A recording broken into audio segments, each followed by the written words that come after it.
Welcome to our podcast that's been named one of the very best in marketing research. This is Research Business Daily Report.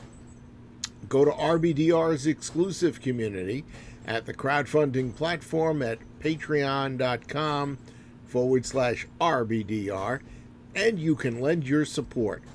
I'm Bob Lederer, for more than 25 years, the respected voice in market research. We welcome you to Market Research in the COVID-19 era. This is episode 98 as we get closer and closer to our final installment in this series. Now, in the last measurement minute that Gary Angel of Digital Mortar did for RBDR, he detailed an excruciating curbside pickup experience that he had had with a local retailer who he likes to do business with.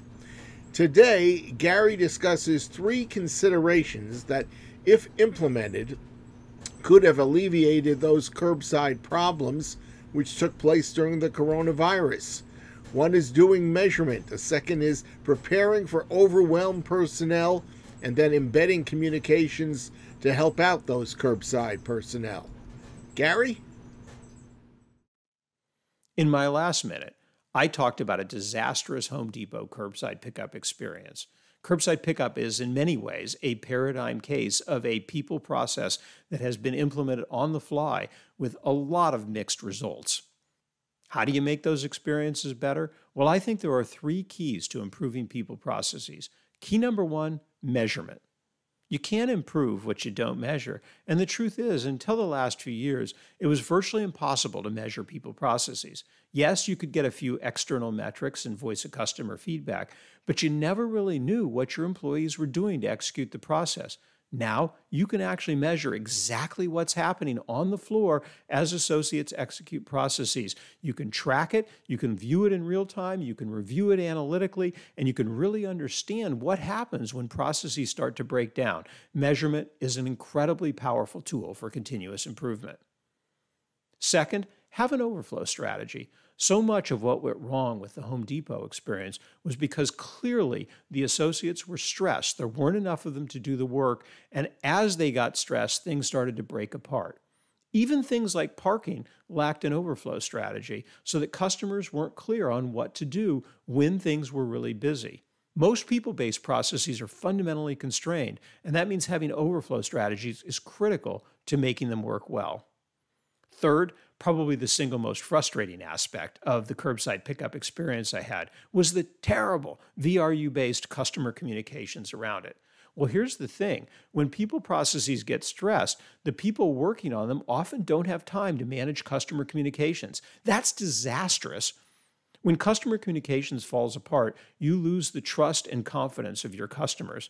If I had simply been told that things were really busy and it would be a 30 or 40-minute wait, I could have driven away and come back. I might not have been happy, but I wouldn't have been steaming at the end of my experience.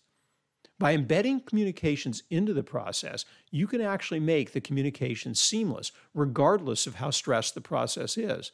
That allows you not only to measure better what's happening with customers, but it allows you to ensure that your communications with customers is always point and on top of what's happening, no matter how busy your associates get. In my next couple of minutes, I'm going to break down each of these three things: measurement, overflow, and embedded communications, explain how they work and how they can make your people processes more effective. Thanks for listening. That wraps up today's Research Business Daily Report. If you're making a habit to watch RBDR, we say thank you, because we assume that in watching, you are finding RBDR is time well spent. So please don't hesitate to recommend any of our videos to friends and peers. And we hope you will also consider becoming an RBDR Patreon supporter. And in that regard, we want to thank our newest Patreon contributors. They are Matt Valley and William Leach. Thank you, gentlemen. You too can follow their lead by going to patreon.com/RBDR.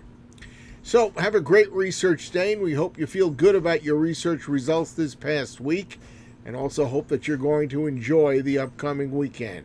And please, we hope to see you back here again with us on Monday. Until then, stay safe.